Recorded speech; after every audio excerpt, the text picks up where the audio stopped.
Hey guys, so today I wanted to kind of talk about my love for coffee and where it first started. And I also want to answer about 5 questions, just 5 common questions that new beginners and people that have been in coffee for a while might have.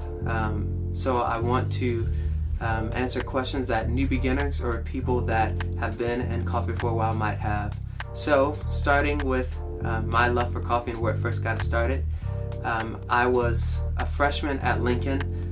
Lincoln Christian University is where I am getting my bachelor's degree in discipleship.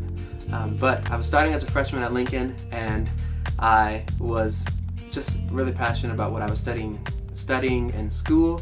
And I remember coming to campus with my drip Mr. Coffee pot and my dark Starbucks coffee and my hazelnut coffee creamer.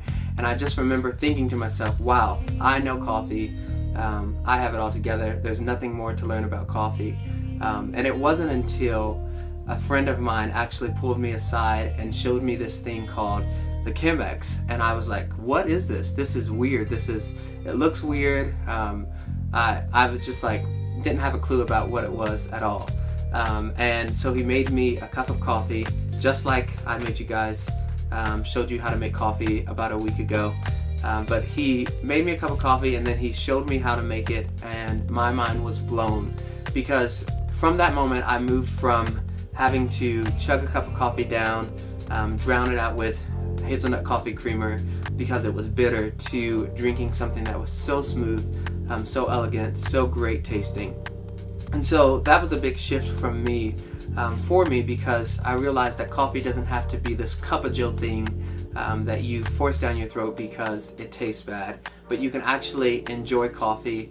And obviously 4 years ago that was just the beginning, and I have discovered so much about coffee. So Tommy, my friend Tommy Nika, was a huge part of my growth in coffee, a huge just person that influenced me to get more involved in coffee. What is third wave coffee? Third wave coffee is basically just a name that people in the coffee industry have given it. So they would say first wave coffee is when the Industrial Revolution hit the United States in a big way, and for the military they were producing a ton of coffee, just roasting it at it really dark, roasting it to just get it done, and to have a cup of joe. And so it really wasn't, they didn't focus on quality at all, so it was quantity over quality. Second wave, which are places like Starbucks, came in and they really started doing something different with espresso and milk, and so they really started kind of focusing on how to make fruitier drinks, make tastier drinks, move it from being a cup of joe to something more elegant, something more tasty. And then third wave coffee is places like I shared with you last week, 30/30 Coffee, and they focused on, okay, how can we focus on the quality from the farm to the cup? So from the farm to the roaster, to when you brew it at a coffee shop. And so they've realized that, wait, each and every single one of these steps matter into making a great cup of coffee.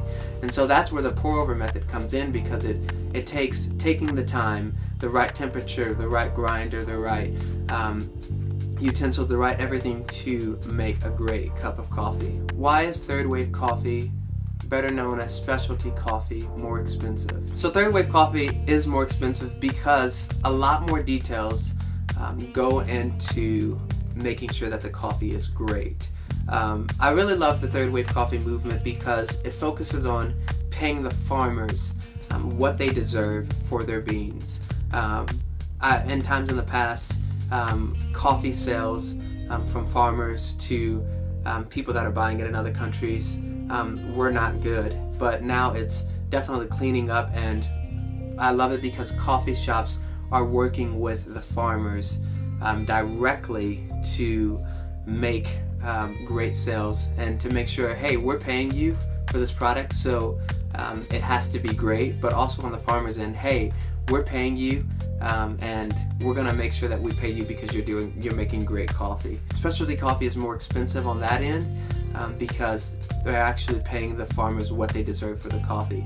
But on our end, like places in the United States, we want to pay our workers for what they deserve. And so it moves from just making minimum wage. I've seen people that work at coffee shops that make a lot above minimum wage for the sake of providing them really great benefits for the great work that they put into making great coffee. What are tasting notes? If you've ever gotten a bag of specialty coffee, if you've ever gone to a more kind of hipster looking coffee shop, you will notice that they have on the bags notes. And what these are very important, and they're very important to people that want to buy a bag of coffee, because depending on where you buy coffee at, there are certain essential notes or flavors that are already found within the bean. That's great coffee. It's not like going to Panera or a different restaurant, or even Folgers or Maxwell or any of these other companies. It's not like going there and they say hazelnut coffee. No, that's not a note that was naturally grown and that the coffee was naturally grown with. That is something that was added to the coffee and their idea to enhance the flavor. But if you buy great coffee from great farmers, you don't have to enhance it. And if you're brewing it right, you don't have to change it because it's already great. And so these tasting notes, what happens is depending on, my favorite place to get coffee from is Ethiopia. So if they get coffee from Ethiopia tends to have more of a fruitier taste to it. So for instance, I'll get a bag of Ethiopian coffee pretty much from anywhere, and it'll say blackberry or blueberry or notes of berry. And so when the roasters are tasting the coffee, they indicate that they can taste notes of berry, and so they'll put that on the bag. Or some people say orange zest, or some people say a chocolate, or depending on where they get it from, they'll indicate what it tastes like. And so it's cool because you can actually taste the coffee and be like, wow, I taste some of these notes that are indicated to be in this coffee. How long can you keep coffee until it goes bad? For me, I personally like to keep coffee up to about 2 weeks. After about the 2-week mark, I can kind of tell that the coffee is just going bad. But ways to preserve it and ways to keep it fresh are keeping it in a sealed, tightly contained, whatever that is, whether that's a mason jar or whether that's something you buy from a grocery store, Walmart, or Amazon, wherever you can get containers that seal it and they keep the air out. That's what you want. But yeah, so I'd say it lasts about 2 weeks. Right immediately when they roast it, I'd give it maybe a few days. After a few days, it's really where the coffee hits its peak and it's great. And then after about maybe 2.5 weeks, I notice, depending on what coffee it is, it starts to get bad. But even still, if it's great coffee and if you're keeping it contained and sealed properly, then it's gonna last you a while. What are my top 3 brew methods? My top 3 brew methods start from the very beginning, the very first video that I made, which probably because it was my first experience with pour overs, but it's the Chemex. I love the Chemex. It always calls for a very, very smooth cup of coffee.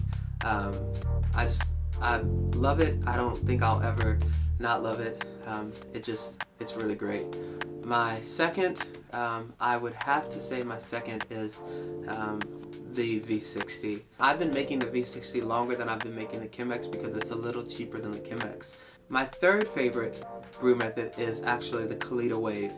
The Kalita Wave looks very similar to the V60, but it actually has 3 holes instead of 1 at the bottom of it. And it calls for a more even extraction of the coffee coming out. And so, yeah, those are my top 3 brew methods. Obviously, I love other ones like the AeroPress and different other ones, but those 3 I've stuck with the last few years of my journey in coffee. Hey guys, thank you for watching that video. I hope you really enjoyed it. I enjoyed making it.